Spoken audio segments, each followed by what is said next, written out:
വളരെ വ്യത്യസ്തമായി ചിന്തിക്കാൻ ആരംഭിച്ചു കഴിഞ്ഞിരിക്കുന്ന, ചിന്തിക്കുന്ന ഒരു കൂട്ടായ്മയോടൊപ്പം ഒരു ഉച്ചനേരത്ത് സമയം പങ്കിടുക, ചെലവഴിക്കുക വളരെ സന്തോഷമുള്ള കാര്യമാണ്. കേരളത്തെക്കുറിച്ച് ചിന്തിക്കുമ്പോൾ പ്രതീക്ഷ നൽകുന്ന ചില കാര്യങ്ങളിൽ ഒന്ന്, ഇത്തരത്തിൽ പോസിറ്റീവായിട്ട് ചിന്തിക്കുന്ന യുവാക്കൾ ഈ നാട്ടിലുണ്ട് എന്നത് തന്നെയാണ്.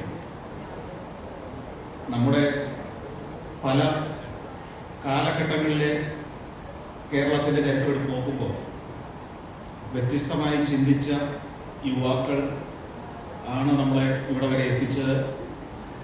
എന്നാൽ ചിന്ത മുരടിച്ചു പോയ യുവജനങ്ങൾ പല കാലഘട്ടത്തിലും കേരളത്തിൽ ഉണ്ടായിരുന്നു എന്ന് നമുക്കറിയാം. അത് കേരളത്തെ പല ഘട്ടത്തിലും പിന്നിലേക്ക് നയിക്കുകയും ചെയ്തിട്ടുണ്ട്. ഇന്ന് ഈ കാലഘട്ടത്തിൽ തീർച്ചയായും യുവസമൂഹം വളരെ വ്യത്യസ്തമായ ചിന്തകളും പ്രവർത്തനങ്ങളുമായി രംഗത്തിറങ്ങിയാൽ മാത്രം കേരളത്തെ നമുക്ക് മറ്റൊരു തലത്തിലേക്ക് പിടിച്ചുയർത്താൻ കഴിയുന്ന ഒരു കാലഘട്ടത്തിലാണ് നമ്മൾ ജീവിക്കുന്നത്. ഞാൻ പലപ്പോഴും ഈ ലോകയാത്രകൾക്കിടയിൽ വളരെ അത്ഭുതത്തോടെ കണ്ടിട്ടുള്ള പല നാടുകളുണ്ട്. ഇപ്പം ഈ കഴിഞ്ഞ ആഴ്ച ഞാൻ ഒരു ആഫ്രിക്കൻ രാജ്യത്തായിരുന്നു. റുവാണ്ട, നിങ്ങൾ കേട്ടിട്ടുണ്ടാവും. റുവാണ്ട മധ്യ ആഫ്രിക്ക എന്ന് വേണേൽ പറയാം, കിഴക്കൻ ആഫ്രിക്ക എന്നും വേണേൽ പറയാം. ആഫ്രിക്കയുടെ ഏതാണ്ട് ഒരു മധ്യഭാഗത്താണ്. 1994 അന്നത്തെ അവിടുത്തെ ജനസംഖ്യ ഏതാണ്ട് 80 ലക്ഷമാണ്. 80 ലക്ഷത്തിനും 90 ലക്ഷത്തിനും ഇടയിൽ. ആ കാലഘട്ടത്തിൽ രണ്ട് ഗോത്രങ്ങൾ തമ്മിലുണ്ടാക്കിയ ഏറ്റുമുട്ടലിൽ അല്ലെങ്കിൽ ആഭ്യന്തര കലാപത്തിൽ, വംശീയ കലാപത്തിൽ ഏതാണ്ട് 12 ലക്ഷം ആളുകൾ 3 മാസം കൊണ്ട് കൊല്ലപ്പെട്ട ഒരു നാട്. കേരളത്തിൻ്റെ അത്ര വിസ്തൃതിയുള്ള ഒരു ഭൂഭാഗം, 80 ലക്ഷത്തോളം ജനങ്ങൾ, അതിലെ ഏതാണ്ട് 10-15% ആളുകൾ 3 മാസം കൊണ്ട് ഇല്ലാതായിപ്പോയി. അത്ര കൊടിയ കൂട്ടക്കൊല നടന്നിരുന്നതാണ്. ഭീകരമായ കൂട്ടക്കൊല.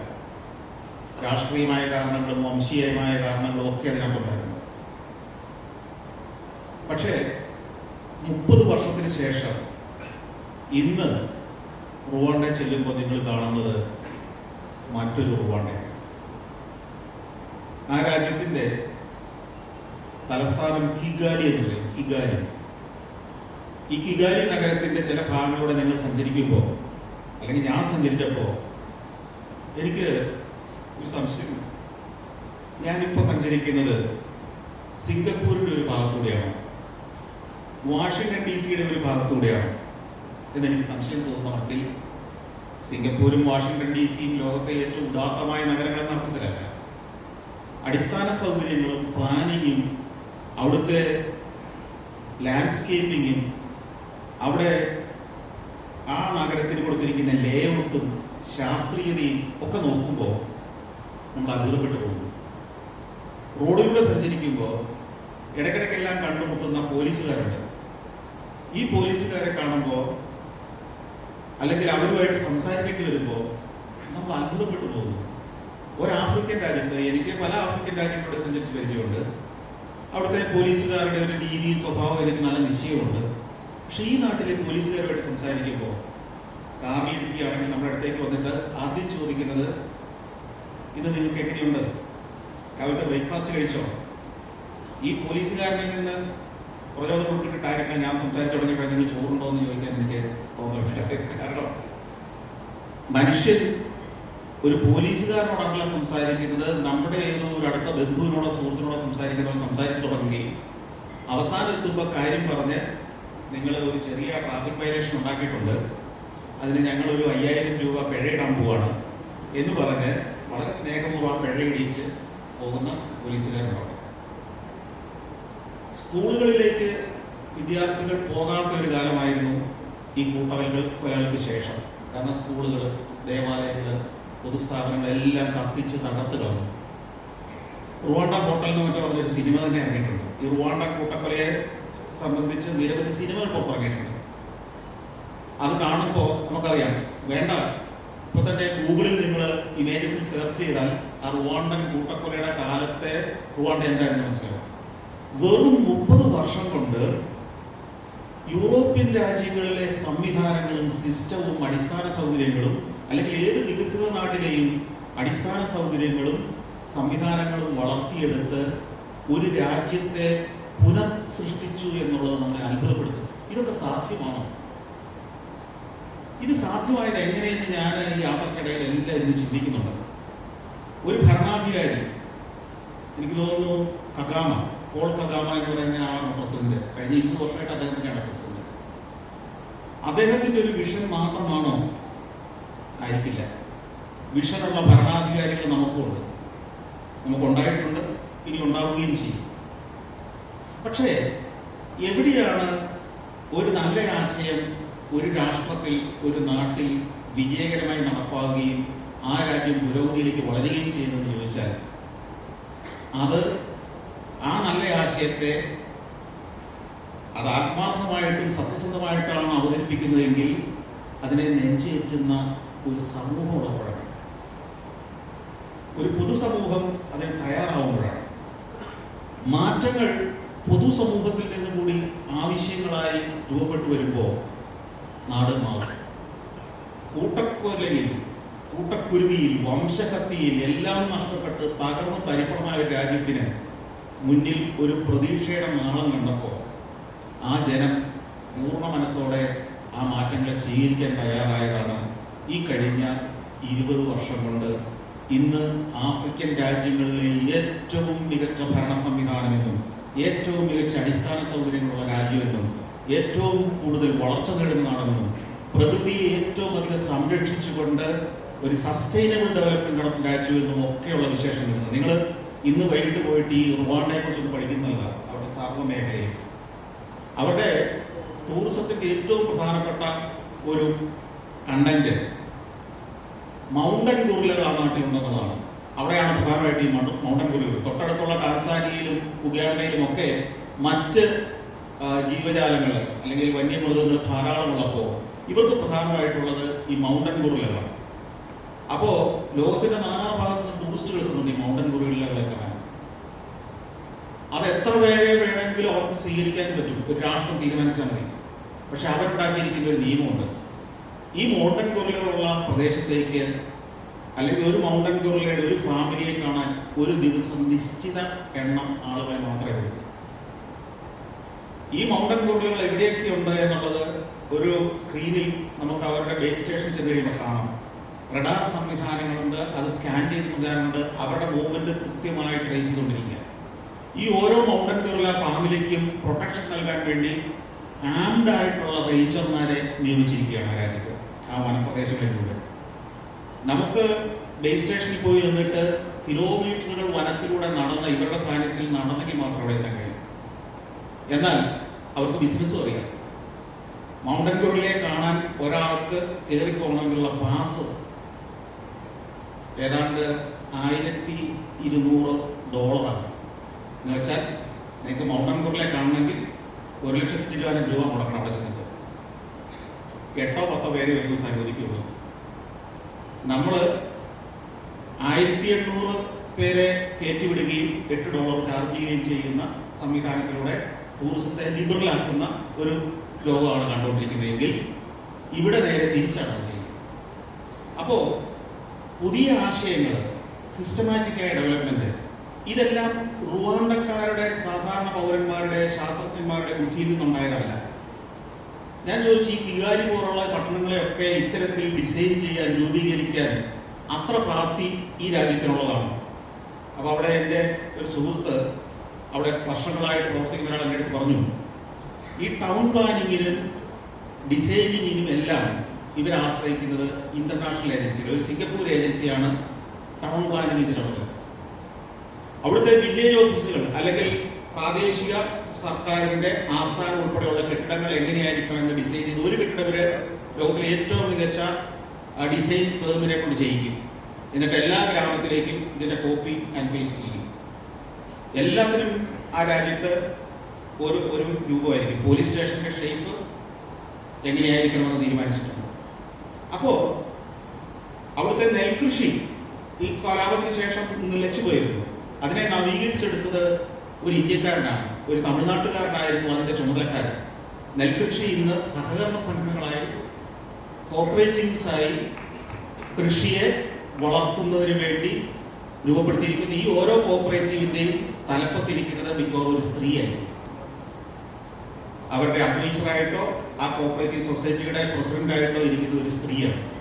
കാരണം ഈ പണം കൈകാര്യം ചെയ്യുന്നത് സ്ത്രീകളാണ്. അവിടെ പുരുഷന്മാരുടെ കയ്യിലേക്ക് പണം ചെന്നു കഴിഞ്ഞാൽ ചിലപ്പോൾ അത് ദുർവ്യയം ചെയ്യപ്പെടുന്നുള്ള ചിന്തയിലായിരിക്കാം.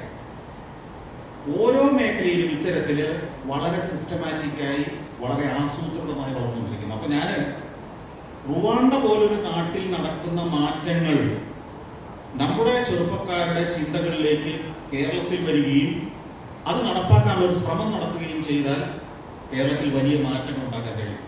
നമ്മളുടെ ചെറുപ്പക്കാരെ നമുക്കറിയാം, ഇവിടെ വലിയ പ്രതീക്ഷ ഇല്ല എന്ന ചിന്തയിൽ, ഈ നാട്ടിൽ നിന്നിട്ട് വലിയ കാര്യമില്ല എന്നുള്ള ചിന്തയിൽ അന്യരാജ്യങ്ങളിലേക്ക് മൈഗ്രേറ്റ് ചെയ്യുന്ന ഒരു കാലമാണ്. ആ ചിന്തയ്ക്ക് ഒരു മാറ്റം വരുത്താൻ ചെറുപ്പക്കാരുടെ ഒരു മുന്നേറ്റം തന്നെ ആവശ്യമായി വന്നിരിക്കുകയാണ്.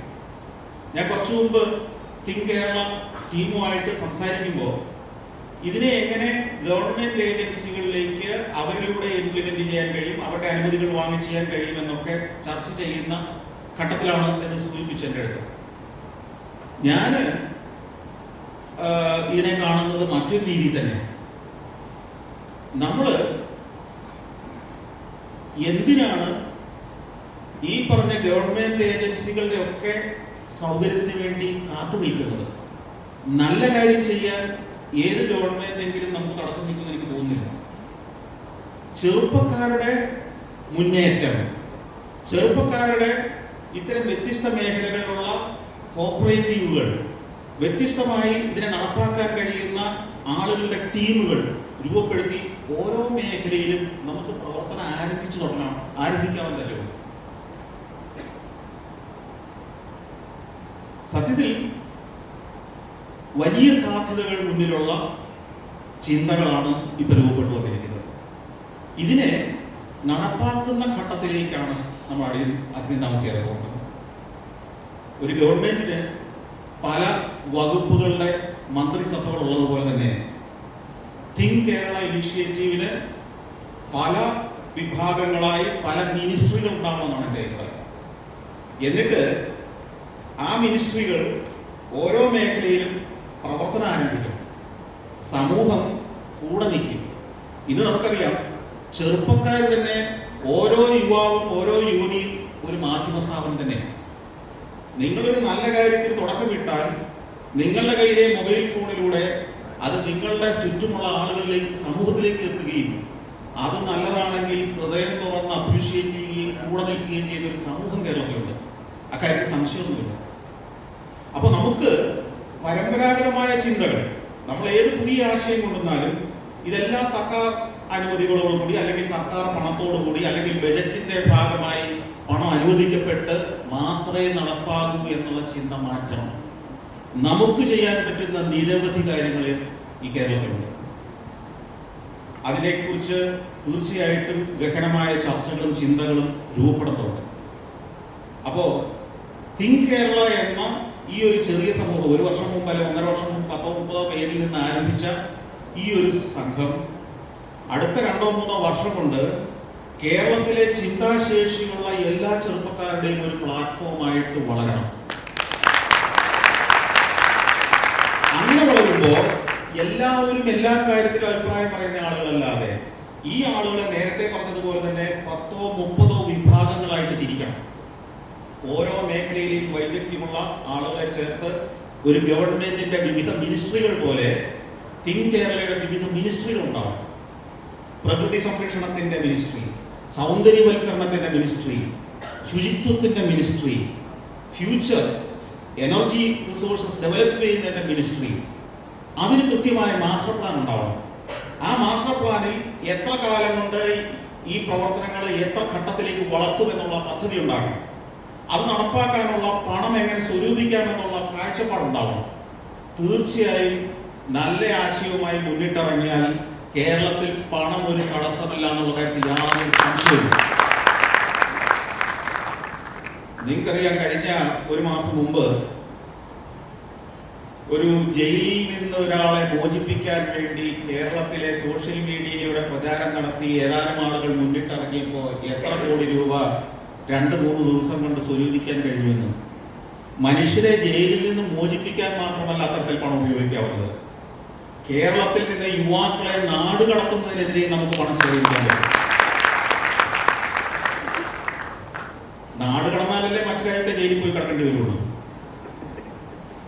ഇവിടെ തന്നെ ജീവിക്കുന്ന ഒരാൾക്ക്, ഇവിടെ തന്നെ അവന്റെ പ്രതിഭകളെ സമർപ്പിക്കാൻ കഴിയുന്ന ഒരാൾക്ക് അവന്റെ പ്രതിഭയെ ഈ നാടിന് പ്രയോജനപ്പെടുത്താൻ കഴിഞ്ഞാൽ ഈ നാട് അന്യനാടുകളിൽ പോയി തൊഴിലെടുത്ത് ജീവിക്കേണ്ട സാഹചര്യം ഉണ്ടാവില്ല.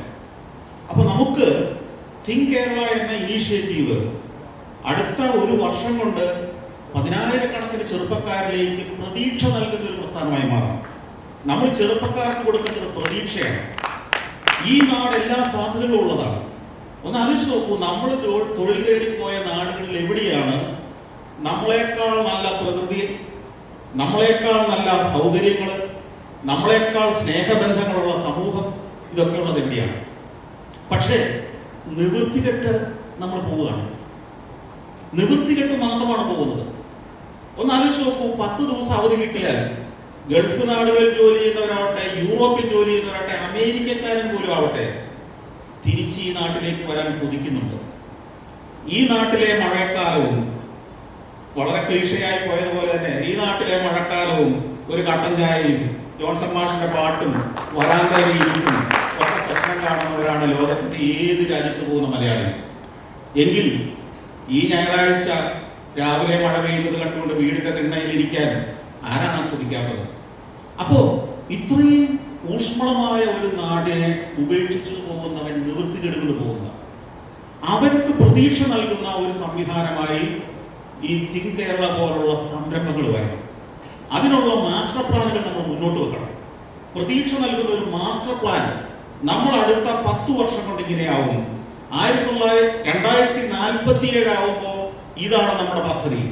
ഇങ്ങനെ പദ്ധതികൾ പലരും പറഞ്ഞിട്ടുണ്ട്. അതുകൊണ്ട് ആ പദ്ധതി പറഞ്ഞാൽ മാത്രം ഇനി ആരെങ്കിലും വിശ്വസിക്കുന്നത് കരുതരുത്. അതെങ്ങനെ ഓരോ വർഷവും നമ്മൾ അച്ചീവ് ചെയ്യും. 2025 നമ്മൾ എന്ത് ചെയ്യും, 26 എന്ത് ചെയ്യും, 27, 28, 29 അങ്ങനെ 47 വരെയുള്ള കൃത്യമായ ഒരു റോഡ് മാപ്പ് നിങ്ങൾ ഉണ്ടാക്കുക. അതുണ്ടാക്കി ഒരു 20 അല്ലെങ്കിൽ 30 വ്യത്യസ്ത മേഖലകളായിട്ട് തിരിക്കുക. ഓരോ മേഖലയിലും എന്തായിരിക്കും നമ്മൾ 47-ലെ ലക്ഷ്യം. ഇങ്ങനെ കൃത്യമായ ഒരു പദ്ധതി ഉണ്ടാക്കുക. അതിലേക്ക് അടുത്ത് ചെല്ലാൻ നമുക്ക് എന്തൊക്കെ ചെയ്യാൻ കഴിയും? ഞാനൊരു കാര്യം ചോദിക്കട്ടെ, പ്രകൃതി സംരക്ഷണം അല്ലെങ്കിൽ നമ്മുടെ ഗ്രാമങ്ങളിലെ സൗന്ദര്യവൽക്കരണം അല്ലെങ്കിൽ മാലിന്യ നിർമ്മാർജ്ജനം, ഇതിനൊക്കെ ഗവൺമെന്റിന്റെ ഫണ്ടിന്റെ എന്താവശ്യമുള്ളത്? ഗവൺമെന്റിന്റെ അനുമതി പോലും വേണ്ടല്ലോ. നാട് വൃത്തിയാക്കാൻ നടക്കുന്ന ഒരാളെ ഗവൺമെന്റ് തടസ്സപ്പെടുത്തുമെന്ന് നമുക്ക് പ്രതീക്ഷിക്കാമോ? ഒരിക്കലുമില്ല. നമ്മൾ ഗവൺമെന്റുകളെ കുറിച്ച് പല അഭിപ്രായ വ്യത്യാസമുള്ളവരാണ്. പക്ഷേ നമ്മുടെ പരമ്പരാഗതമായ ഒരു അഡ്മിനിസ്ട്രേറ്റീവ് സിസ്റ്റത്തിന്റെ പല പോരായ്മകളും ഉള്ളതുകൊണ്ട് തന്നെ തീരുമാനങ്ങൾ എടുക്കുന്ന പല കാര്യങ്ങളും നടപ്പായി വരുമ്പോഴേക്കും ഒത്തിരി പ്രശ്നങ്ങളിലാവുന്നു. പല മിനിസ്റ്റേഴ്സിനെ എനിക്കറിയാം, അവർക്ക് പലർക്കും വലിയ അത്ഭുതങ്ങൾ ചെയ്യണമെന്ന് ആഗ്രഹത്തോടുകൂടി തന്നെ വന്നവരാണ്. ആദ്യത്തെ ഒരു 3-4 മീറ്റിങ്ങുകളിൽ മിനിസ്റ്റർ ആയതിനു ശേഷം ഉടനെയുള്ള ഒരു 3-4 മാസം അല്ലെങ്കിൽ ഒരു വർഷത്തോളോ നിരന്തര മീറ്റിങ്ങുകൾ ഞാനുമായിട്ട് നടത്തിയ ധാരാളം മിനിസ്റ്റർമാരുണ്ട്. ഞങ്ങൾ ഒന്നിച്ച് ചർച്ച ചെയ്തവരുണ്ട്. അവരുടെയൊക്കെ ആവേശം എത്രയായിരുന്നു ഞാൻ നോക്കുക. 2ാം വർഷം ആയപ്പോഴത്തേക്ക് ആവേശം കുറച്ച് കുറഞ്ഞു. പിന്നെ 3ാം വർഷം ആകുമ്പോഴത്തേക്ക് ഇവർ മുന്നോട്ട് വയ്ക്കുന്ന ആശയങ്ങൾ നടപ്പാക്കാൻ വലിയ പ്രതിസന്ധികൾ ആ ബ്യൂറോക്രാറ്റിക് സെറ്റപ്പിലും മറ്റ് സംവിധാനങ്ങളിലും തടസ്സങ്ങളിലും പിന്നെ കുറേയൊക്കെ സമൂഹത്തിൽ നിന്നുള്ള എതിർപ്പുകളും നെഗറ്റിവിറ്റിയും എല്ലാം ചേർത്ത് ഒരു 2.5 കൊല്ലം കഴിയുമ്പോഴേക്കും എനിക്ക് തോന്നുന്നത് കേരളത്തിലെ ബഹുഭൂരിപക്ഷം ഏത് മുന്നണിയായാലും ഭരണത്തിലേക്ക് വരുന്നവരെ നിരാശപ്പെടുത്തി അവരുടെ മാനസിക ആത്മവിശ്വാസമൊക്കെ തകർത്ത് അവരെ ഒരു മൂലയ്ക്ക് ഇരുത്തുന്നുണ്ടോ എന്ന് സംശയമുണ്ട്. അത് വ്യക്തിപരമായി ഈ പറഞ്ഞ പല മിനിസ്റ്റേഴ്സും വളരെ സ്വപ്നങ്ങളുള്ള പല ലക്ഷ്യബോധത്തോടെ പ്രവർത്തിക്കുന്ന അവരുടെ വകുപ്പിന് വേണ്ടി എന്തെങ്കിലും ചെയ്യണമെന്ന് ആഗ്രഹിക്കുന്നവർ തന്നെയാണ്. പക്ഷേ ഈ പറഞ്ഞ പലവിധ പ്രശ്നങ്ങൾ അവരെ പിന്നോട്ട് നയിക്കുന്നുണ്ട്. അവിടെ ആ ഗവൺമെന്റിനെ തന്നെ അല്ലെങ്കിൽ ആ ഒരു ഭരണ സംവിധാനത്തെ തന്നെ നമ്മുടെ തിങ്ക് കേരള പോലുള്ള പുതിയ ഇനീഷ്യേറ്റീവുകളുടെ സ്വപ്നങ്ങൾ നടപ്പാക്കാൻ വീണ്ടും ആശ്രയിക്കുന്നതിൽ വലിയ അർത്ഥമില്ലെന്ന് ഞാൻ പറയുന്നത്. പകരം യുവാക്കളുടെ മുന്നേറ്റങ്ങൾ, സഹകരണ സംഘങ്ങൾ പോലുള്ള ഇതിന് സപ്പോർട്ടീവായിട്ടുള്ള ഒരു ശൃംഖല തന്നെ രൂപപ്പെടുത്തിക്കൊണ്ട് CSR ഫണ്ട് പോലുള്ള വലിയ കോർപ്പറേറ്റുകൾ ഉൾപ്പെടെ ചെറുകിട സംരംഭങ്ങൾ വരെയുള്ള ആളുകളുടെ സപ്പോർട്ട് ഉപയോഗപ്പെടുത്തിക്കൊണ്ട് വലിയ രീതിയിൽ ഇതിന് മുന്നോട്ട് പോകാൻ കഴിയും. അപ്പോൾ നമുക്ക് അടുത്ത ഏതാനും മാസങ്ങൾക്കകം 2047 കേരളത്തെ മനുഷ്യന് മനസ്സിൽ കാണാനല്ല മുന്നിൽ കാണാൻ കഴിയുന്ന ഒരു പ്രോജക്റ്റാക്കി, ഒരു മാസ്റ്റർ പ്ലാനാക്കി, ഒരു ഓഡിയോ വിഷ്വൽ പ്രസന്റേഷൻ ആക്കി നമുക്ക് അവതരിപ്പിക്കാൻ കഴിഞ്ഞാൽ കേരള സമൂഹത്തിന് മുന്നിൽ വെക്കാൻ കഴിയും. അതിലെ ഓരോ വർഷവും അച്ചീവ് ചെയ്ത് തുടങ്ങിയാൽ ഒരു 3 കൊല്ലം കഴിയുമ്പോൾ കേരള സമൂഹം വിശ്വസിക്കുന്ന യുവാക്കളുടെ ഏറ്റവും വലിയ കൂട്ടായ്മയായി തിങ്ക് കേരള മാറും. അങ്ങനെ അടുത്ത 2047 എത്തുമ്പോഴേക്കും ഒരു വ്യത്യസ്തമായ ഒരു കേരളം, ഉണർന്ന കേരളം.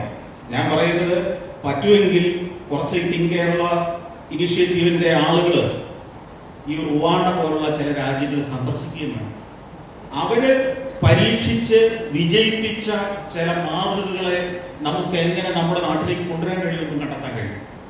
സസ്റ്റൈനബിൾ ഡെവലപ്മെന്റിന്റെ ഏറ്റവും നല്ല മാതൃക ഈ അടുത്ത കാലത്ത് ഞാൻ കണ്ടത് റുവാണ്ടയാണ്. ഒരു ആഫ്രിക്കൻ രാജ്യമാണ്. അമേരിക്കയെയും യൂറോപ്പിനെയും ഒക്കെ ഞാൻ പുകഴ്ത്തുന്നു എന്നായിരുന്നു ഒരാക്ഷേപം. ഞാൻ ഇനി മുതൽ ഒരു 6 മാസത്തേക്ക് അമേരിക്കയെയും യൂറോപ്പിനെയും പുകഴ്ത്തുന്നതല്ല, പകരം അടുത്ത 6 മാസം ഞാൻ റുവാണ്ടയെ പുകഴ്ത്തുന്നതാണ്. അപ്പോ അതിനുശേഷം പിന്നെ ഒരു 6 മാസം ആരെ പുകഴ്ത്തണമെന്ന് ഞാൻ അന്നേരം തീരുമാനിക്കും. അപ്പൊ ഇനി നമുക്ക് അടുത്ത നിങ്ങളുമായിട്ടുള്ള ഒരു ആശയവിനിമയത്തിലേക്ക് കിടക്കാം. ആ കൂടെ ഞാൻ ബാക്കി കാര്യങ്ങൾ പറഞ്ഞോളാം. Thank you.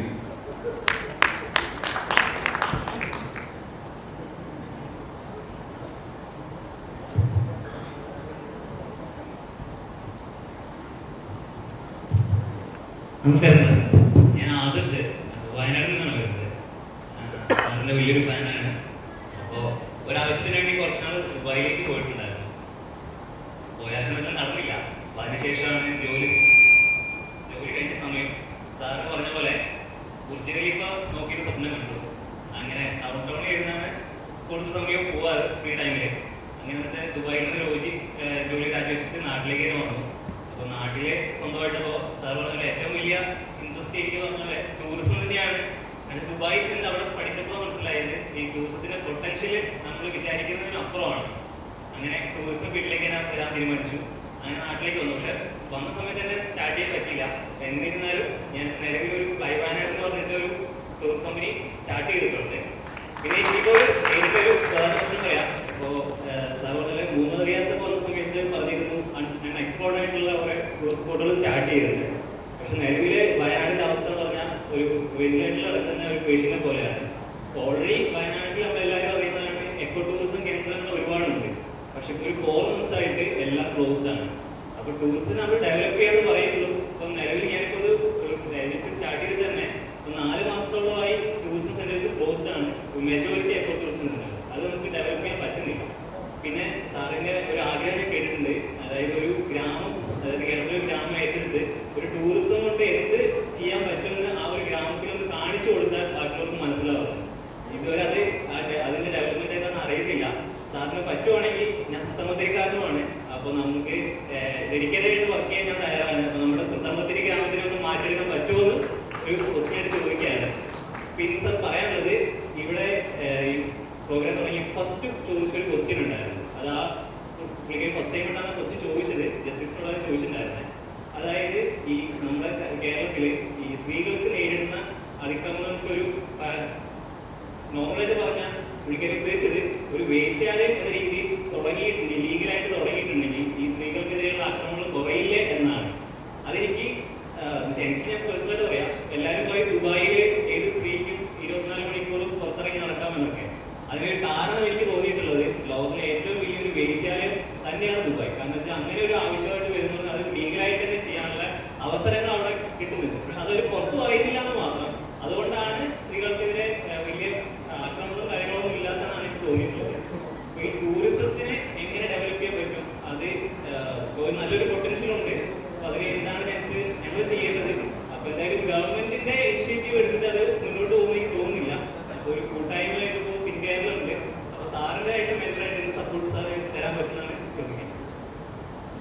ഈ വേശ്യാലയത്തിനുള്ള സപ്പോർട്ടാണ്.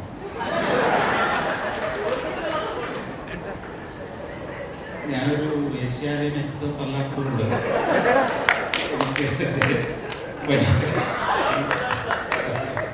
വൈദഗ്ധ്യമുള്ള തോന്നുന്നു. പിന്നെ ദുബായ് ഒരു വലിയ വേശ്യാലയമാണെന്ന് എനിക്ക് തോന്നിയിട്ടില്ല. അങ്ങ് എക്സ്പീരിയൻസ് ചെയ്തിടത്തോളം ഞാൻ എക്സ്പീരിയൻസ് ചെയ്യാത്തതില്ല. എനിക്കധികം സമയം അവിടെ സ്പെൻഡ് ചെയ്യാൻ സമയം കിട്ടിയിട്ടില്ല. അതാണ് ഞാൻ പോകുന്ന 2 ദിവസം എനിക്ക് തിരിച്ചു പോയിരുന്നു. ഇനി വിശദമായിട്ടൊന്ന് ഞാൻ കറങ്ങുന്നതാണ്.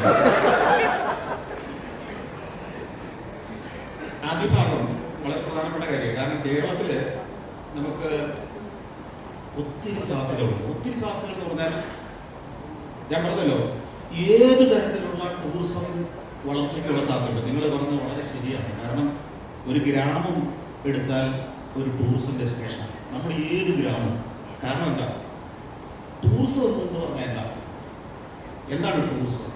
ടൂറിസത്തിൽ ഇപ്പൊ നമ്മൾ എന്താണ് ലോകം മുഴുവൻ മാറിക്കൊണ്ടിരിക്കുന്ന കാര്യം വെച്ച് കഴിഞ്ഞാൽ, ഒരു നാട്ടിലെ ജനം, അവന്റെ ജീവിതം, അവന്റെ സംസ്കാരം, അവന്റെ ഭക്ഷണം, അവന്റെ കലകൾ, അവന്റെ തൊഴില്, ഇതിനെ പോയി അനുഭവിക്കല ലോകത്ത് ഏറ്റവും വലിയ ടൂറിസം. നിങ്ങൾ റുവാണ്ടയിലേക്ക് ചെന്നാൽ, ഞാൻ ആ ചെന്ന ദിവസം മുതൽ എന്നെ കൊണ്ടുവന്ന ആ കാർ ആയിട്ട് വന്ന ഒരു സുഹൃത്തുണ്ട്. അദ്ദേഹത്തിന്റെ പേര് വൈശാഖ് നമ്പ്യാരെന്നാണ്. അദ്ദേഹം കൊച്ചിക്കാരൻ തന്നെയാണ്. അദ്ദേഹത്തോട് ഞാൻ ആദ്യത്തെ ദിവസം മുതൽ പറയുന്നത്, എനിക്ക് റുവാണ്ടയിലെ സാധാരണക്കാർ വസിക്കുന്ന ഗ്രാമങ്ങളിലേക്ക് പോകണം, അവരുടെ ഭക്ഷണം കഴിക്കണം, പറ്റുമെങ്കിൽ അവരുടെ ഒരു വീട്ടിൽ ഒരു രാത്രി കിടന്നുറങ്ങണം.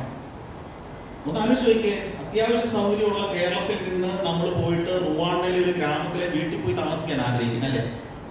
അങ്ങനെ ഉണ്ടെങ്കിൽ ഒരു യൂറോപ്യനോ അമേരിക്കനോ ഓസ്ട്രേലിയക്കാരനോ ജപ്പാൻകാരോ വന്നാൽ അവർ ഏറ്റവും കാണാൻ ആഗ്രഹിക്കുന്നത് നമ്മുടെ മൃഗശാലയിലെ മൃഗങ്ങളെ ആയിരിക്കുമോ, ഇവിടുത്തെ മനുഷ്യരെ ആയിരിക്കുമോ?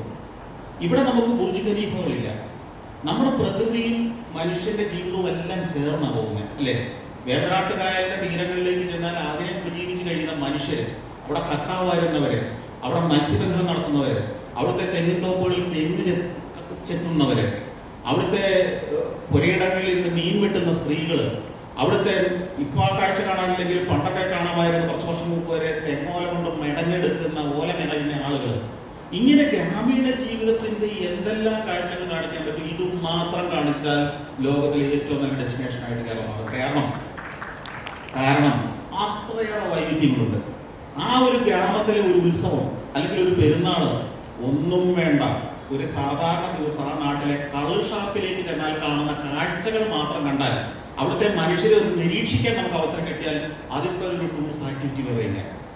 ഞാൻ മനുഷ്യരെ, അതായത് ഒന്ന് ചിന്തിച്ചു നോക്കൂ, നിങ്ങൾ കൗബോയ് സിനിമകളുടെ ലൊക്കേഷൻ കാണണമെന്ന് തീരുമാനിച്ച് അമേരിക്കയിലേക്ക് പോകുന്ന പോലെ തന്നെയല്ലേ? കൗബോയ് സംസ്കാരം നടന്ന സ്ഥലങ്ങള് സൗത്ത് വെസ്റ്റ് അമേരിക്കയിലെ ആ നാടുകൾ കൗബോയ് സിനിമകൾ കണ്ടിട്ടുണ്ടെങ്കിൽ ആ സെറ്റിങ്, ആ ഭൂപ്രദേശത്തിന്റെ പ്രത്യേകത, അത് കാണാൻ ലക്ഷക്കണക്കിന് ആളുകളാണ് ഈ കൗബോയ് പ്രദേശങ്ങളിലേക്ക് ഓരോ ദിവസം ടൂറിസ്റ്റുകളായി തന്നെ.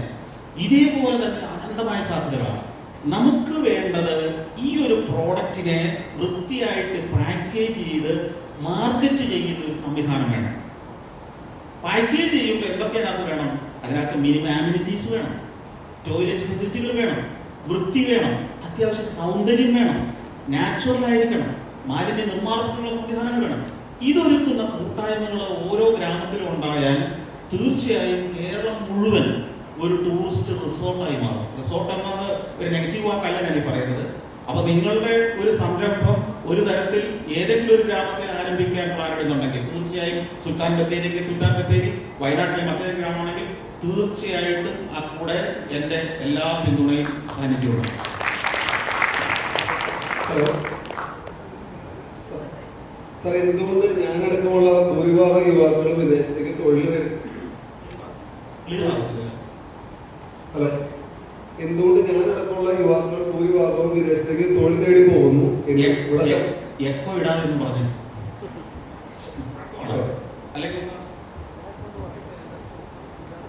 തൊഴിൽ തേടി വിദേശത്തേക്ക് എന്തുകൊണ്ട് യുവാക്കൾ പുറത്തേക്ക് പോകുന്നു? ഇവിടെ ശമ്പളം കുറവായതുകൊണ്ടാണല്ലോ ഭൂരിഭാഗം യുവാക്കൾ പുറത്തേക്ക് പോകുന്നത്.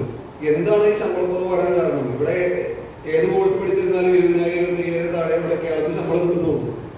അപ്പോ പുറത്ത് എന്ത് ജോലി ചെയ്യാൻ താല്പര്യമുണ്ടെന്ന് സാർ മുമ്പ് ഒരു വീഡിയോയിൽ പറഞ്ഞു കേട്ടായിരുന്നു. അപ്പൊ പുറത്ത് എന്ത് ജോലി ചെയ്താലും ഇവിടെ നാണക്കേടായതുകൊണ്ടാണല്ലോ അവിടെ ജോലി ചെയ്യുന്നത്. അവിടെ അതിനങ്ങൾ ശമ്പളം കൊടുക്കുന്നു, ഇവിടെ ശമ്പളം വളരെ കുറവാകുന്നു. എന്താ അതിനോട് പോംവഴി? അല്ലെങ്കിൽ യുവാക്കൾ ഇത്രയും നേരം കുടിയേറുന്നത് മൈഗ്രേഷൻ കാരണം എന്തുകൊണ്ടാണ് നടന്നത്? ഇവിടെ ശമ്പളം കുറവാണോ? ശമ്പളം കുറവ് ഉള്ള ആളുകൾ ശമ്പളം കൊടുക്കുന്നവരായി മാറുക. അപ്പോൾ പ്രശ്നം തീരും. ശമ്പളം മേടിക്കുന്നവനാകണമെന്ന ജീവിത ലക്ഷ്യമായിട്ടല്ല ജീവിക്കേണ്ടത്. 10 പേർക്ക് ശമ്പളം കൊടുക്കുന്നവരായിട്ട് ഞാൻ കേരളം ഫ്ലറിഷ് ചെയ്യും. കേരളത്തിൻ്റെ ഏറ്റവും വലിയ പ്രശ്നം എല്ലാവരും ജനിച്ചു വീഴുന്നത് തന്നെ ശമ്പളം മേടിക്കാൻ പറ്റുന്നവരാകാൻ പറ്റുമെന്ന് ചിന്തിച്ചുകൊണ്ടാണ്. പരമ്പരാഗതമായിട്ട് നമ്മുടെ ചിന്തയുടെ കുഴപ്പമാണ്. എന്നാൽ ഇന്ത്യയിലെ മറ്റു പല സ്റ്റേറ്റുകളിൽ ജനിച്ചു വീഴുന്ന ആളുകൾ 10 പേർക്ക് ശമ്പളം കൊടുക്കുന്നവരായിട്ട് എങ്ങനെ മാറാമെന്ന് ചിന്തിക്കുന്നത് കൊണ്ട് സാമ്പത്തികമായിട്ടും വാണിജ്യപരമായിട്ടും അവർ കുതിക്കുന്നു. അവർക്ക് സ്വന്തം നിലയിൽ നിലനിൽക്കാനുള്ള വരുമാനം ആ സംസ്ഥാനത്ത് ഉണ്ടാവുന്നു. നമ്മുടെ പരമ്പരാഗത ചിന്തയിൽ ശമ്പളം മേടിക്കുന്നവരാണ് നല്ല ശമ്പളം കിട്ടുന്ന തൊഴിൽ എന്ന് പറഞ്ഞാണ് നമ്മളെ വളർത്തുന്നത് തന്നെ, അല്ലേ? സംരംഭകരാകും. ഇതെല്ലാത്തിനും ചെറിയൊരു ടൂറിസം പ്രോജക്റ്റ് ആവട്ടെ, നിങ്ങൾ എന്തിന് കുറച്ചു മുമ്പ് മാഡം എൻ്റെ അടുത്ത് പറഞ്ഞു ഒരു ആപ്പ് ഡെവലപ്പ് ചെയ്തതിൻ്റെ കാര്യം. കേരളത്തിൽ ഒരു നല്ല കക്കൂസ് പണിതിട്ടാൽ നിങ്ങൾക്ക് സമ്പന്നനാകും. സംശയമുണ്ടോ? ആവശ്യ നേരത്ത് കക്കൂസിന് പകരം വേറെ എന്തെങ്കിലും കിട്ടിയിട്ട് കാര്യമുണ്ടോ? ചോദിക്കുന്ന കാശ് നിങ്ങൾ കൊടുക്കില്ലേ? അപ്പൊ അത് സ്ട്രാറ്റജിക് ആയ സ്ഥലത്ത് കക്കൂസ് പണിയണം. എത്ര ചോദിച്ചിട്ട് കാശ് കിട്ടുന്നവർ. അതായത് സാധ്യതകളുടെ അനന്തമായ ഒരു ലോകമാണ് ഈ പറഞ്ഞ കേരളം എന്ന് പറയുന്നത്. ടോയ്ലറ്റ് ഇല്ലാത്തത് നല്ലൊരു ടോയ്ലറ്റ് പണിതിട്ടാൽ പോലും നിങ്ങൾക്ക് വരുമാനം ഉണ്ടാകാൻ കാരണം മനുഷ്യന്റെ ആവശ്യങ്ങൾ തിരിച്ചറിയുക. ഒന്നാലോചിച്ച് ഈ കാലഘട്ടത്തിൽ യുവാക്കളോട് ഞാൻ സാധ്യതകളെ കുറിച്ച് പറയേണ്ടതില്ല. ഞാൻ പലപ്പോഴും പറഞ്ഞിട്ടുള്ളൊരു കാര്യമുണ്ട്. ഉദാഹരണത്തിന് ഈ കഴിഞ്ഞ ഒരു 10 വർഷത്തിനിടയ്ക്ക് ഉണ്ടായ മനുഷ്യന്റെ ആവശ്യങ്ങൾ കണ്ടെത്തി സംരംഭകരായി കോടീശ്വരന്മാരായ ഇന്ത്യക്കാരുടെ കണക്കെടുത്ത് കഴിഞ്ഞാൽ നോക്കൂ. സൊമാറ്റോ എന്ന് കേട്ടിട്ടില്ലേ? നിങ്ങളുടെ വീട്ടിലിരിക്കുമ്പോ, അല്ലെങ്കിൽ ഒരു അതിഥി വീട്ടിൽ ചെല്ലുമ്പോ, അല്ലെങ്കിൽ നിങ്ങൾ താമസിക്കുന്ന ഒരു തൊഴിലിടത്തിലിരിക്കുമ്പോ നിങ്ങൾക്ക് ഇഷ്ടമുള്ള ഒരു ഭക്ഷണം 15 മിനിറ്റ് കൊണ്ട് നിങ്ങൾക്ക് ഡെലിവറി ചെയ്ത് കിട്ടുന്ന ഒരു സംവിധാനം, അതിന്റെ ആഗ്രഹം മനസ്സിലുണ്ടായിരുന്നതിനെ തിരിച്ചറിഞ്ഞ ഒരു മനുഷ്യനാണ് സൊമാറ്റോ ആരംഭിച്ചത്. ഇതേപോലെ മനുഷ്യൻ ആഗ്രഹിക്കുന്ന എന്തെല്ലാം ഉണ്ടോ നിങ്ങൾ ലിസ്റ്റ് എടുത്ത് നോക്കിയേ. മലയാളി ആഗ്രഹിക്കുന്ന, അല്ലെങ്കിൽ നിങ്ങളുടെ ഗ്രാമത്തിലുള്ളവർ ആഗ്രഹിക്കുന്ന, നിങ്ങളുടെ പഞ്ചായത്തിലുള്ളവർ ആഗ്രഹിക്കുന്ന, നിങ്ങളുടെ പട്ടണത്തിലുള്ളവർ ആഗ്രഹിക്കുന്ന എന്തെല്ലാം ഉണ്ട്. ഞാൻ ഈ ഒരു കോളേജിൽ ചെന്ന് സംസാരിച്ചപ്പോൾ കുട്ടികളോട് പറഞ്ഞു, ഡിഗ്രിക്കെങ്കിലും പഠിക്കുന്ന 18 വയസ്സ് കഴിഞ്ഞ കുട്ടികൾ മാസം ഒരു 10,000 രൂപയെങ്കിലും വരുമാനം ഉണ്ടാക്കാനുള്ള വഴി കണ്ടുപിടിക്കണം. മാതാപിതാക്കളുടെ അടുത്ത് നിന്ന് പോയിട്ട് പൈസ മേടിക്കാൻ, സിനിമ കാണാനും ഭക്ഷണം കഴിക്കാനുള്ള പൈസ മേടിക്കുന്നത് നാണക്കേടാണ്. അത് ചെയ്യരുത് ഞാൻ പറഞ്ഞു. അപ്പൊ അതിനുള്ള വഴികൾ എന്താണെന്ന് ചോദിച്ചാൽ ഒന്ന് ആലോചിച്ച് നോക്കൂ. കേരളത്തില് എത്രയെത്ര സാധ്യതകളുണ്ട്. ഇപ്പോ നമ്മുടെ പല ഗ്രാമങ്ങളിലെയും വീടുകളില് വൃദ്ധര് മാത്രമേ ഉള്ളൂ. മക്കളൊക്കെ വിദേശത്തുള്ള നിരവധി ഗ്രാമങ്ങൾ ഞങ്ങളുടെ ആ പ്രദേശങ്ങളിലൊക്കെ ഉണ്ട്. പാല, കോട്ടയം പ്രദേശങ്ങളിലുണ്ട്. ഈ വീട്ടുകാരെല്ലാം കണക്ട് ചെയ്ത് ഇവർക്ക് ആവശ്യമുള്ള സർവീസുകൾ നമുക്ക് ചെയ്തു കൊടുത്തൂടെ? മരുന്ന് മേടിച്ചു കൊടുക്കേണ്ടവർക്ക് മരുന്ന് മേടിച്ചു കൊടുക്കാം. എന്തിനേറെ ഇവരെ ആശുപത്രി കൊണ്ടുപോകണമെങ്കിൽ നമുക്ക് ആശുപത്രി കൊണ്ടുപോകാം. ഒരു ദിവസം അതിന് 3000 രൂപ ഫീസ് ഒക്കെ ഇടണം. മക്കൾ വിദേശത്തുള്ള മാതാപിതാക്കളെ ഹോസ്റ്റലിൽ കൊണ്ടുപോയി അവരെടുത്തുകൊണ്ട് പോകണമല്ല, നടക്കുന്ന പ്രായം നടക്കാൻ പറ്റുന്ന ആളുകളാണ്. ഞാൻ പറഞ്ഞത് മനുഷ്യന്റെ ആവശ്യങ്ങൾ എന്തൊക്കെയാണെന്ന് തിരിച്ചറിയുന്നിടത്താണ് ബിസിനസ് വിജയിക്കുന്നത്. മനുഷ്യന് ആവശ്യമില്ലാത്ത 1000 ബിസിനസ് നമ്മൾ തുടങ്ങിയിട്ട് കൂട്ടിപ്പോകും. പകരം യഥാർത്ഥത്തിൽ കേരളീയർ ആഗ്രഹിക്കുന്ന എന്തൊക്കെയെന്നൊരു ഗവേഷണം നടത്തും. തിങ്ക് കേരള തന്നെ അതിനുള്ളൊരു ലിസ്റ്റ് ഉണ്ടാക്കൂ, അതിനുള്ളൊരു പ്രോജക്റ്റ് ഉണ്ടാക്കൂ. എന്നിട്ട് ഈ മെമ്പേഴ്സിന് തന്നെ അതിൽ സംരംഭങ്ങൾ ആരംഭിക്കാനുള്ള വഴി തുറന്നു കൊടുക്കും. സാധ്യതകളുണ്ട്. അപ്പൊ നമ്മൾ ശമ്പളത്തിന്റെ കാര്യം ഇനി മിണ്ടരുത്. കാരണം കേരളത്തിൽ ശമ്പളം കുറയുന്നത് ഇവിടുത്തെ സാഹചര്യങ്ങളിലാണ്. ഞാനൊരു കാര്യം ചോദിക്കട്ടെ. എന്റെ സ്ഥാപനത്തിൽ ഒരു വ്യക്തി വളരെ സുപ്രധാനമായ പോസ്റ്റിലിരിക്കുന്നു. അയാൾ ആ സ്ഥാപനത്തിലെ ആ ഡിവിഷന്റെ ചുമതലകള് ഏറ്റവും വിശ്വസ്തയോടെയും ഏറ്റവും ഭംഗിയായും എന്റെ അസാന്നിധ്യം പോലും ഭംഗിയായിട്ട് പ്രവർത്തിക്കുന്നു. ഒരു ദിവസം അയാൾ എൻ്റെ അടുത്ത് വന്ന് പറയുകയാണ്, ഞാൻ ഈ സ്ഥാപനം ഇടാൻ തീരുമാനിച്ചിരിക്കുന്നു, എന്റെ പ്രതിഫലം കുറവാണ് എന്ന് പറഞ്ഞാൽ എന്തായിരിക്കും ഞാൻ ചെയ്യുക? ഞാൻ അയാളോട് ചോദിക്കും, നിനക്ക് എത്രയാണ് പ്രതിഫലം വേണ്ടത്? അവൻ ആഗ്രഹിക്കുന്ന പ്രതിഫലം കൊടുത്ത് ഞാൻ നിർത്തും എൻ്റെ കൂടെ. കേരളത്തിലെ നല്ല ലോകത്തിലെ ഏത് സംരംഭകരും ചെയ്യുന്നതാണ്. അവിടെ 2 വഴിയുള്ളൂ. ഒന്നുകിൽ നിങ്ങൾ ശമ്പളം കൊടുക്കാൻ കഴിയുന്ന ഒരാളായി മാറുക. അതല്ലെങ്കിൽ എന്തു വില കൊടുത്ത് നിങ്ങളെ ഒരു സ്ഥാപനത്തിൽ പിടിച്ചു നിർത്താൻ കഴിയുന്ന സ്കില്ല് ആർജിക്കുക, വൈദഗ്ധ്യം ആർജിക്കുന്ന ഒരാൾ മാറുക. ഈ രണ്ടു വഴിയേ ഉള്ളൂ. കുത്തിരി പിടിച്ച് ശമ്പളം മേടിക്കുന്ന കാലമൊക്കെ കഴിഞ്ഞുപോയി. അതാണ് പ്രശ്നം. ഞാൻ മലപ്പുറം ജില്ലയിലാണ്. മലപ്പുറം ജില്ലയിലെ ഏറ്റവും പ്രകൃതി രമണീയമായ ഒരു സ്ഥലമാണ് മിനിയൂട്ടി എന്ന് പറയുന്നത്. ഇന്ന് ഒരുപാട് ആളുകൾ മിനിയൂട്ടി, ഊരകം മല, പാണക്കാട് ഊരകം, ആ മലക്കൊരു പ്രത്യേകത. ചെറുപ്പടി മല ഒക്കെ ആ ഒരു മലയിൽ തന്നെയാണ് സ്ഥിതി ചെയ്യുന്നത്. നല്ല ഭംഗിയുള്ള ഒരു സ്ഥലമാണ്. പക്ഷെ ആ ഭംഗിയെ കാത്തു സൂക്ഷിക്കാൻ നമുക്ക് എങ്ങനെ സാധിക്കുമെന്നുള്ളതാണ്. ആ മലയിൽ നിന്നാണ് ആലപ്പുഴ വരേക്കുമുള്ള സ്ഥലങ്ങളിലേക്ക് കരിങ്കല്ലുകൾ മാന്തി കൊണ്ടുപോകുന്നത്. ഇന്ന് ആ ഊരകമല കണ്ടു കഴിഞ്ഞാൽ, ഞാൻ 5 വർഷക്കാലത്തോളം അതിന്റെ അടുത്തുള്ള കാരാത്തോട് എന്ന പ്രദേശത്ത് ഞാൻ താമസിച്ച ഒരാളാണ്. അന്ന് കണ്ടിരുന്ന, തുടക്കത്തിൽ കണ്ടിരുന്ന മല പിന്നെ മെലിഞ്ഞു വരുന്നതാണ് നമ്മൾക്ക് അനുഭവപ്പെട്ടത്. ഇതിന് എതിരെയായിക്കൊണ്ട് SSF എന്ന് പറയുന്ന ഒരു പ്രസ്ഥാനത്തിന്റെ സാഹിത്യോത്സവവുമായി സംബന്ധിച്ച് ഒരു വീഡിയോ മേക്കിംഗ് മത്സരം ഉണ്ടായിരുന്നു. ആ സന്ദർഭത്തിൽ ഞങ്ങൾ ഈ ഒരു ദുരവസ്ഥ ഷൂട്ട് ചെയ്യാൻ വേണ്ടിയിട്ടാണ് പോയത്. ആ പോയ സന്ദർഭത്തിൽ ഞങ്ങൾ അവിടെ അടുത്തുള്ള പ്രദേശത്തുള്ള ജനങ്ങളോട് ഞങ്ങൾ ഇതിനെക്കുറിച്ച് കാര്യങ്ങൾ ആരാഞ്ഞപ്പോൾ അപ്പോൾ അവർ പറഞ്ഞത്, ഞങ്ങൾക്കൊരു കമ എന്ന അക്ഷരം ഇവിടെ മിണ്ടാൻ പറ്റില്ല. അത് മിണ്ടിക്കഴിഞ്ഞാൽ ഞങ്ങളുടെ വീട്ടിൽ അധികൃതർ വരും. പോരാത്തതിന് ആ വീട്ടിലുള്ള ആ ചുറ്റുപാടുള്ള ഓരോ ആളുകളും ഈ കോറിയുമായിട്ടുള്ള ജോലിയിൽ ബന്ധപ്പെട്ടവരാണ്. അപ്പോൾ എന്റെ ചോദ്യം ഇതാണ്, ഈ പ്രകൃതിയുടെ ഭംഗി കാത്തു സൂക്ഷിക്കുന്നതോടൊപ്പം എങ്ങനെയാണ് ഈ കരിങ്കല്ല് കൊണ്ടാണല്ലോ നിങ്ങൾ പറഞ്ഞ കക്കൂസ് പോലെയുള്ള ചെറിയ സാധനങ്ങൾ വരെ ഇവിടെ നിർമ്മിക്കുന്നത്, എങ്ങനെയാണ് ഈ ഒരു പ്രകൃതിയെ നമ്മൾ സംരക്ഷിക്കുന്നതോടുകൂടെ വികസനം സാധ്യമാക്കുന്നത്?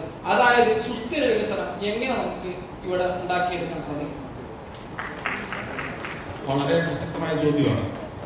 ഈ വികസനം എന്ന് പറയുന്ന ഈ മാറ്റങ്ങൾ ഉണ്ടാവുന്നില്ലെങ്കിൽ നമുക്കറിയാം, ലോകത്തെ പ്രകൃതിക്ക് ഒരു കോട്ടവും ഉണ്ടാകുമായിരുന്നില്ല.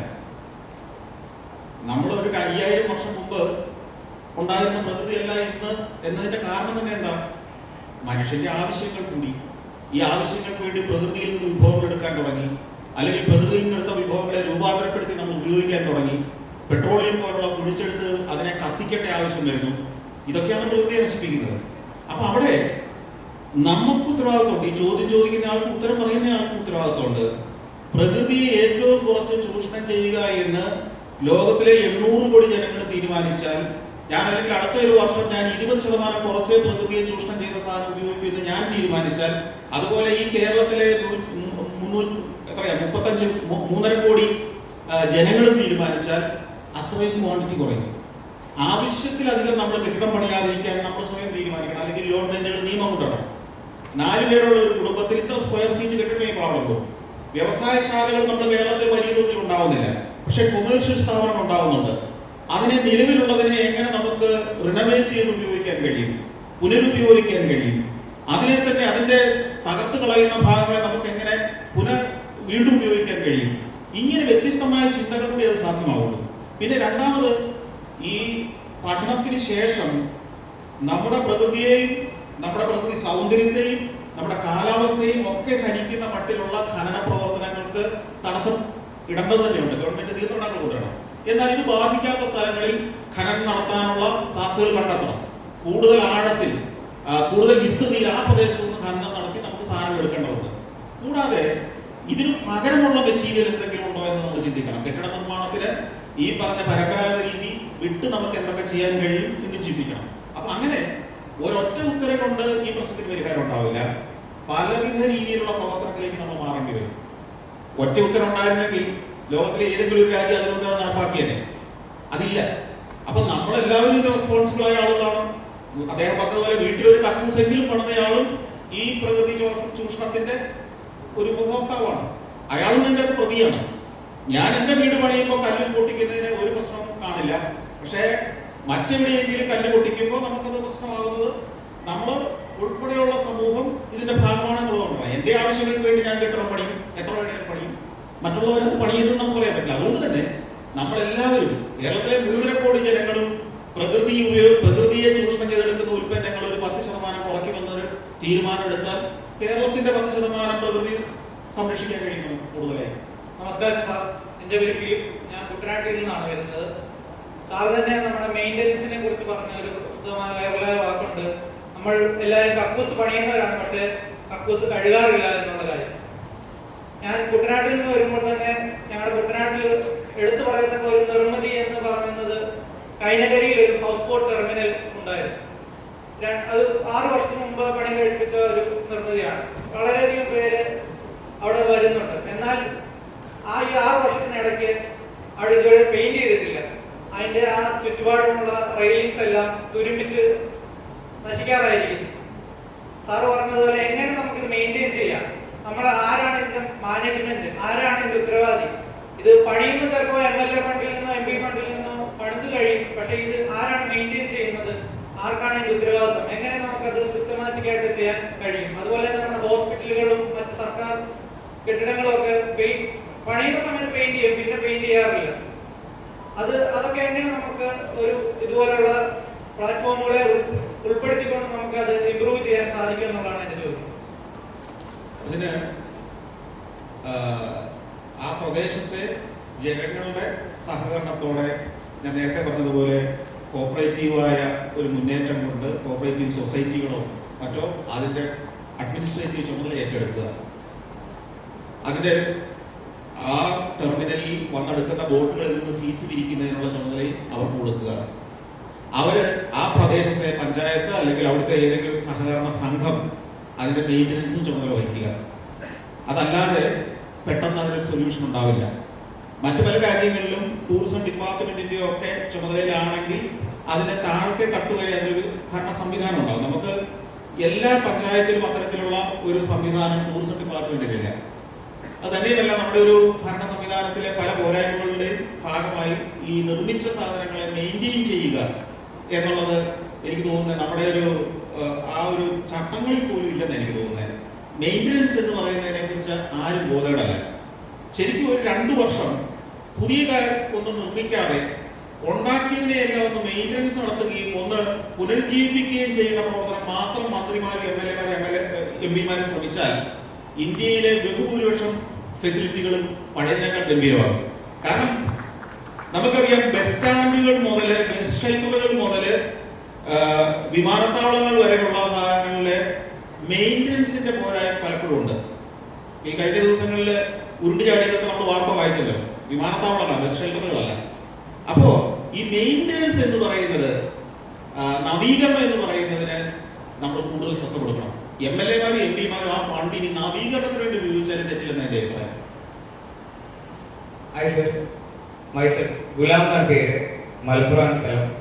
എനിക്ക് സാറ് ഈ ഒരു ടൂറിസം റിലേറ്റഡ് ആയിട്ടുള്ള കാര്യങ്ങളെ കുറിച്ച് സംസാരിക്കുന്നത് ഞാൻ 2 കൊല്ലം മുമ്പ് ഇദ്ദേഹം പറഞ്ഞ സെയിം സാധനം തന്നെയാണ്. അതായത് നമുക്ക് നല്ല രീതിക്ക് പണിയാൻ അറിയാം, മെയിൻറ്റെയിൻ ചെയ്യാൻ അറിയില്ല. ഞാൻ ചോദിക്കുന്നു, KSRTC പോലുള്ളൊരു നല്ലൊരു ഓർഗനൈസേഷൻ, നല്ല അവർക്ക് എല്ലാം ഉണ്ട്, അതായത് ഫെസിലിറ്റി ഉണ്ട്, ബസ് ഉണ്ട്, സർവീസസ് ഉണ്ട്, റൂട്ട്സ് ഉണ്ട്, അതിനൊക്കെ പണിയെടുക്കാനുള്ള ആൾക്കാരുമുണ്ട്, എല്ലാ ഫെസിലിറ്റേഷനും ഉണ്ട്. ഇനി കടമെടുത്തിട്ടായാലും ഫണ്ട് കൊടുക്കാൻ ഗവൺമെന്റ് തയ്യാറുമാണ്.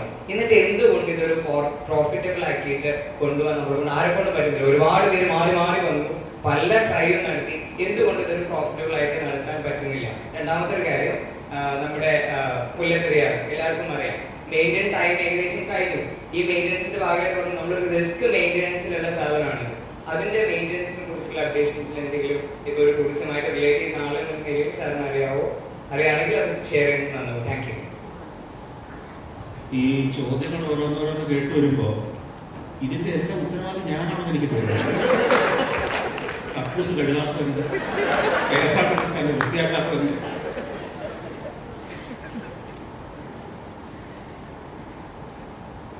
സോറി ഞാൻ അല്ല. നിങ്ങൾക്കറിയുന്ന പോലെ തന്നെ എനിക്കും അറിയുള്ളൂ അതിനെക്കുറിച്ച്. കേരളത്തിന്റെ മുഖ്യമന്ത്രിയോടോ ധനകാര്യമന്ത്രിയോടോ ഒക്കെ ചോദിക്കേണ്ട ചോദ്യമാണിത്. ഹലോ സർ, എന്റെ പേര് അഫ്ര, ഞാൻ മലപ്പുറം ജില്ലയാണ്. സൈക്കോളജിസ്റ്റ് ആയിട്ട് വർക്ക് ചെയ്ത്. ഞാൻ ക്വസ്റ്റ്യൻ ചോദിക്കാനല്ല, ഞാൻ സാറിന് ഭയങ്കര ഫാനാണ്. സഫാരിയുടെ ഒരു അഡിക്ഷൻ പറയുമല്ലോ. ഞാനിപ്പോൾ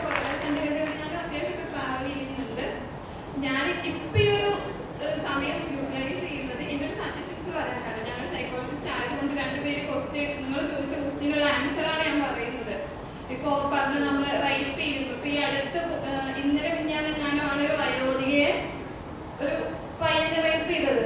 ഒരിക്കലും ഒരു വേശ്യാലയം പണിതത് കൊണ്ട് ആ ഒരു ബിഹേവിയർ മാറില്ല. ഇപ്പൊ വണ്ടി ആക്സിഡൻസ് നടക്കുന്നത്, തമ്മി കൊലപാതകം നടക്കുന്നു, അപ്പൊ അതിന് വേണ്ടിട്ട് കുറച്ച് വണ്ടികൾ കൂട്ടി വെച്ചിട്ട് ഇരിക്കാനുള്ള മത്സരമോ അല്ലെങ്കിൽ തല്ലാനുള്ള മത്സരം നടത്തിയതുകൊണ്ട് കാര്യമില്ല. ഇത് രണ്ട് തരത്തിലുണ്ട്. ഒന്നെന്ന് വെച്ച് കഴിഞ്ഞാൽ സെക്ഷൽ ഡിസോർഡേഴ്സ് ഒരുപാടുണ്ട്. ഇപ്പൊ നമ്മള് ഡിപ്രഷൻ നമുക്കുണ്ട്, അതുപോലെ തന്നെ പല പ്രശ്നങ്ങളുണ്ട്. നമുക്ക് പനി വരുന്നു, ഇതേപോലെ തന്നെ എന്തുണ്ട്, സെക്ഷൽ ഡിസോർഡേഴ്സ് ഉണ്ട്. അത് മെയിൽസിനും ഉണ്ട് ഫീമെയിൽസിനും ഉണ്ട്. പലരും അത് എന്തുണ്ടില്ല, ട്രീറ്റ് ചെയ്യുന്നില്ല. ഒന്നാമത്തെ മെന്റൽ ഹെൽത്തിനെ കുറിച്ചുള്ള ഒത്തിരി സ്റ്റിഗ്മാസ് ഉണ്ട്. ക്വസ്റ്റ്യൻ അല്ല, ഇതിപ്പോ ഈ ഒരു സാഹചര്യത്തില് ഞാൻ ഇതിൽ പാർട്ടിസിപ്പേറ്റ് ചെയ്തുകൊണ്ട് ഇപ്പൊ രണ്ടുപേരെ ക്വസ്റ്റ്യൻ ചോദിച്ചത്, പക്ഷെ അവർക്ക് പറഞ്ഞു കൊടുക്കേണ്ടത് അത് എന്റെ ഒരു കടമയാണ്. ഓക്കെ, ജസ്റ്റ് സ്റ്റോപ്പ് ചെയ്യാം. ഓക്കെ, ഒന്ന് കണ്ടിന്യൂ ചെയ്തോട്ടെ. അല്ലെ, റേപ്പ് പ്രശ്നത്തിന് പരിഹാരമാർഗം വല്ലതും ഉണ്ടെങ്കിൽ അത് ഒരു സെൻസ് പറഞ്ഞു. കാരണം കേരളത്തിന്റെ ഏറ്റവും വലിയ പ്രശ്നങ്ങളൊന്നുമില്ല. Thank you sir. ഇപ്പോ നമ്മൾ വീട്ടിൽ വളർത്തുന്ന ഒരു രീതിയുണ്ട്. ആൺകുട്ടികളാണെങ്കിൽ പെൺകുട്ടികളോട് മിണ്ടാൻ പാടില്ല, അവരെ അടുക്കുമ്പോൾ അപ്പൊ എവിടെ നമ്മൾ സ്പേസ് കാണിക്കണം നമുക്കറിയില്ല. ഇപ്പൊ റീൽസിനാണെങ്കിൽ എന്തെങ്കിലും ഉണ്ടെങ്കിൽ മറ്റുള്ളവരെ അറ്റാക്ക് ചെയ്യാനും നമ്മള് സെക്ഷലി ഹരാസ് ചെയ്യാനും നമ്മൾ ഭയങ്കര എടുക്കാം. ഈ ഓരോ കാര്യത്തിനും നമ്മൾ എടുക്കുന്ന എഫോർട്ട്, ഇപ്പൊ ഒരാൾ സംസാരിക്കണം, ഒരാൾ നല്ലൊരു കാര്യത്തിന് ഇനീഷ്യേറ്റീവ് എടുക്കുമ്പോൾ ഇപ്പൊ നമ്മുടെ ഉള്ളിൽ ഓരോരുത്തരുടെ ഉള്ളിലും ക്വസ്റ്റ്യൻസ് ഉണ്ട്. അത് നല്ല രീതിയിൽ യൂട്ടിലൈസ് ചെയ്യുകയാണെങ്കിൽ ബെറ്റർ ആയിരിക്കും. ഇപ്പൊ അതുപോലെ തന്നെ ഒരാൾ മോശമായിട്ട് ബിഹേവ് ചെയ്യുന്നുണ്ടെങ്കിൽ ചെയ്യാം, നമ്മളത് റിപ്പോർട്ട് ചെയ്യാം, നല്ല രീതിയിൽ പ്രസന്റ് ചെയ്ത് കൊടുക്കാം. ആ സ്പേസ് ഇപ്പൊ ഞാനാണ് അല്ലെങ്കിൽ പെണ്ണാണെന്നുള്ള ഒരു സ്പേസ് നമ്മൾ കണ്ടിന്യൂ ചെയ്യാം. ഇനിയുള്ള തലമുറയിൽ നമ്മളാണിത് ഗോത്രൂ ചെയ്യുന്നത്. ഫസ്റ്റ് നമ്മൾ മാറണം. ഇപ്പൊ ഈ കൂട്ടത്തിൽ ഇരിക്കുന്നുണ്ടെങ്കിലും പലരുടെ ഉള്ളിലും നമുക്കൊരു പെണ്ണ് വേറൊരു രീതിയിൽ ഡ്രസ് ചെയ്ത് കഴിഞ്ഞാൽ ഓക്കെ, എന്ത് പെണ്ണ് ഡ്രസ് ചെയ്ത് കഴിഞ്ഞാൽ നമ്മൾ എന്തും ചെയ്യാന്നുള്ളത് അത് ലേഡീസിൽ അടക്കമുണ്ട്. ഇപ്പൊ ഞാനൊക്കെ ബസ്സിൽ പോകുമ്പോൾ ഓരോരുത്തർ നോക്കുന്നതാണ്. അപ്പൊ ലാസ്റ്റ് എന്ന് വെച്ച് കഴിഞ്ഞാൽ എന്റെ ഒരു ഫ്രണ്ട് ഭയങ്കര പുരോഗതിയൊക്കെ പറയേ റീൽസിലൊക്കെ, അത്യാവശ്യം ഫേമസ് ആണ്, ആളുടെ പേര് ഞാൻ പറയുന്നില്ല. ജസ്റ്റ് ഞാൻ ഇതുപോലത്തെ ഡ്രസ് ഇടും, പറഞ്ഞിടും, ഞാൻ ജസ്റ്റ് പറഞ്ഞിട്ടൊരു ഫോട്ടോ ഇട്ടു. എന്നോട് നീ ഇപ്പോഴാണ് ഒരു മനുഷ്യനായിട്ട് ഇപ്പോഴാണ് എന്നെ നോക്കാൻ പറ്റുന്നത്. പുറത്ത് ബാക്കിയുള്ളവരുടെ മുമ്പിൽ ഭയങ്കര ജനറലൈസ് ചെയ്തിട്ട് ബെസ്റ്റ് ആണെന്ന് പറയുമെങ്കിലും ഇവരുടെ ഉള്ളിൽ ഇതാണ്. ഫസ്റ്റ് അത് മാറ്റണം. നമ്മളുടെ ഡ്രസ് അല്ല ഒരാളെ ജഡ്ജ് ചെയ്യുന്നത്. നമുക്ക് അങ്ങനത്തെ ഒരു ഫീലിങ്സ് ഉണ്ടെങ്കിൽ അത് എവിടെ നമ്മൾ ചെയ്യണമെന്ന് നമ്മൾ തീരുമാനിക്കണം. ഇനി അതല്ല, നമുക്കത് ഒട്ടും കൺട്രോൾ ചെയ്യാൻ പറ്റുന്നില്ലെങ്കിൽ ഇപ്പൊ നമുക്ക് ശരീരത്തിന് ഒരു ടെമ്പറേച്ചർ ഉണ്ട്, ആ ടെമ്പറേച്ചർ ഹൈ ആകുമ്പോൾ നമുക്കറിയാം നമുക്കത് പനിയാണെന്ന്. നമ്മുടെ ഈ ഫീലിങ്സ് നമുക്ക് കൺട്രോൾ ചെയ്യാൻ പറ്റുന്നില്ലെങ്കിൽ നിങ്ങൾ എന്തായാലും ചെയ്യാം, അതിനൊരു ട്രീറ്റ്മെന്റ് എടുക്കാം. ബാക്കിയുള്ളവരെ ഹേർട്ട് ചെയ്യാതിരിക്കുക. ഫുഡ് ബാക്കിയുള്ളത് പോലെ തന്നെ നമ്മുടെ സെക്സ് എന്നുള്ളത് നമ്മളുടെ നീഡാണ്, ലൈഫ് നീഡാണ്. ഒരു ഡിസോർഡർ ഉള്ള ഒരാൾക്കാണെങ്കിൽ പോലും സെക്സ് ആരും പഠിപ്പിച്ചു കൊടുക്കുന്നില്ല, നമുക്ക് പഠിപ്പിച്ചു കൊടുക്കുന്നില്ലല്ലോ. അതുപോലെ തന്നെ താങ്ക് യു വെരി മച്ച്. അപ്പൊ ഈ ചോദ്യത്തിന് മേലായി ചോദിച്ചു സർ,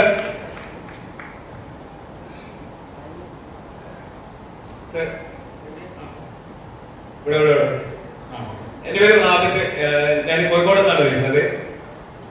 ഈ സോഷ്യൽ മീഡിയ കോണ്ടന്റ് ക്രിയേറ്റേഴ്സ് നമ്മുടെ ടൂറിസം മേഖലയിൽ മാറ്റം കൊണ്ടുവരുമെന്ന് സാറ് കരുതുന്നുണ്ടോ? അതേപോലെ ഈ സോഷ്യൽ മീഡിയ ഇൻഫ്ലുവൻസേഴ്സിനും അതേപോലെ സോഷ്യൽ മീഡിയയിൽ കോണ്ടന്റ് ക്രിയേറ്റേഴ്സിനും വേണ്ടിയിട്ട് ഒരു കൃത്യമായ ദിശാബോധം നൽകണമെന്നും പിന്നെ ചിന്തിക്കുന്നുണ്ടോ? അങ്ങനെയാണെന്നുണ്ടെങ്കിൽ നമ്മളൊരു പുതിയ ഇനീഷ്യേറ്റീവ് ആയിട്ട് മുമ്പോട്ട് വരുന്നതാണ്. ഈ വരുന്ന ഒക്ടോബർ 12, 13, 14 തീയതികളിൽ ലോകത്തിലെ ഏറ്റവും വലിയ ക്രിയേറ്റേഴ്സ് ഫെസ്റ്റിവലിന് കോഴിക്കോട് വേദിയാക്കാൻ പോവുകയാണ്.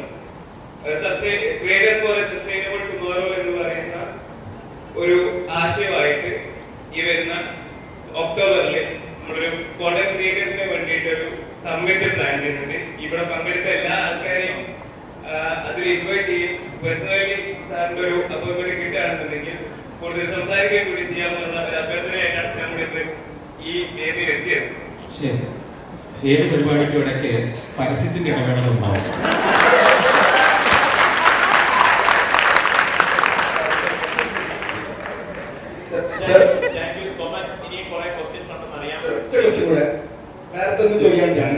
സാർ കുറെ രാജ്യങ്ങളിൽ പോയിട്ടുണ്ട്. അപ്പൊ ഞാൻ ഒരു 6 വർഷം വാലന്റൈൻ ഫീൽഡ് വർക്ക് ചെയ്യുന്നതാണ്. എന്റെ പേര് ആദർശ്.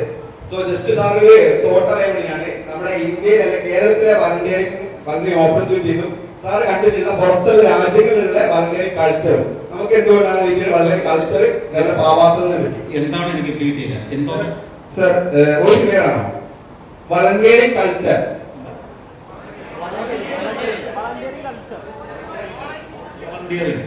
കേരളത്തിലെ വളണ്ടിയറിംഗ് കൾച്ചറും അതുപോലെ തന്നെ പുറത്തുള്ള രാജ്യങ്ങളിലെ വളണ്ടിയറിംഗ് കൾച്ചറും അബൌട്ട് സാറിന്റെ ഒരു തോട്ട് വിഷയം അറിയാൻ വേണ്ടിയിട്ടാണ്. നമുക്ക് വോളണ്ടിയറിങ്ങിന് അങ്ങനെ ഒരു പരമ്പരാഗതമായ ഒരു കൾച്ചറൊന്നും ഇല്ലെങ്കിലും ആവശ്യ നേരത്ത് നമ്മുടെ ആളുകൾ ധൈര്യപൂർവ്വം മുന്നിട്ടിറങ്ങി പ്രശ്നങ്ങളെ നേരിടാൻ സഹായിക്കുന്ന ചെറുപ്പക്കാരല്ലേ. നമ്മുടെ പ്രളയകാലത്ത് കോവിഡ് കാലത്തൊക്കെ നമ്മുടെ കേരള സമൂഹം അവിടുത്തെ ചെറുപ്പക്കാർ മുന്നിട്ടിറങ്ങുന്നതും സാമൂഹ്യ പ്രവർത്തനങ്ങളിലേക്ക് ഇറങ്ങുന്നതും ഒക്കെ നമ്മൾ കണ്ടിട്ടുണ്ട്. എന്നാൽ നമ്മുടെ വിദ്യാഭ്യാസത്തിന്റെ ഭാഗമായി നമ്മൾ എന്താണ് ഒരു സിവിക് സെൻസിന്റെ ഭാഗമായി അത്തരത്തിൽ പരിശീലനം കൊടുക്കുന്നില്ല എന്നുള്ള വാസ്തവം. പക്ഷെ ആവശ്യം വരുമ്പോൾ നമ്മൾ ഇറങ്ങും. നമ്മൾ ഏറ്റവും മികച്ച ജനസമൂഹങ്ങളിൽ ഒന്ന് തന്നെ, അതിനകത്തൊരു തർക്കമില്ല. ലാളിച്ച് വഷളാക്കി കളഞ്ഞോ ചിലപ്പം എന്ന് മാത്രം ഒരു സംശയമുള്ളൂ. നമ്മൾ ഏറ്റവും മികച്ച ജനസമൂഹം തന്നെയാണ്, യുക്തിപൂർവ്വം ബുദ്ധിപൂർവ്വം പ്രവർത്തിക്കാൻ അറിയുന്ന ജനസമൂഹം തന്നെയാണ്, ഒരു സംശയവുമില്ല. ഒന്ന് അല്പം കൂടി ആ സിവിക് സെൻസിലേക്ക്, സാമൂഹ്യ ബോധത്തിലേക്ക്, കുറച്ചുകൂടെ നിയന്ത്രണങ്ങളിലേക്ക്, അച്ചടക്കത്തിലേക്ക് നമ്മുടെ യുവതലമുറയെ അല്ലെങ്കിൽ വരാനിരിക്കുന്ന തലമുറയെ വളർത്തിയാൽ ലോകത്തിലെ ഏറ്റവും പ്രതിഭാശാലികളായി മാറുന്നുള്ള കാര്യത്തിൽ എനിക്കൊരു സംശയമില്ലാത്ത ജനസമൂഹം. അതുകൊണ്ടാണല്ലോ ഈ 145 രാജ്യത്തും പോയിട്ട് ഞാൻ ധൈര്യമായിട്ട് തിരിച്ച് ഇങ്ങോട്ട് തന്നെ വരുന്നത്. ഇല്ലെങ്കിൽ അവിടെ എവിടെയും താമസിക്കുകയില്ലായിരുന്നു. എനിക്ക് ഈ നാടിലാണ് വിശ്വാസം, ഈ നാടിൽ തന്നെയാണ് പ്രതീക്ഷ. അതുകൊണ്ട് തന്നെ ഒരു സംശയവുമില്ലാതെ ഞാൻ പറയും, നമ്മുടെ നാട്, നമ്മുടെ ജനങ്ങൾ, നമ്മുടെ യുവസമൂഹം ഏറ്റവും മിടുക്കൻ തന്നെയാണ്. പക്ഷെ അവരെ ഈ പറഞ്ഞ പോലെ ഒന്ന് ട്രെയിൻ ചെയ്തെടുക്കേണ്ടതുണ്ട്, ഒന്ന് മോൾഡ് ചെയ്തെടുക്കേണ്ടതുണ്ട്.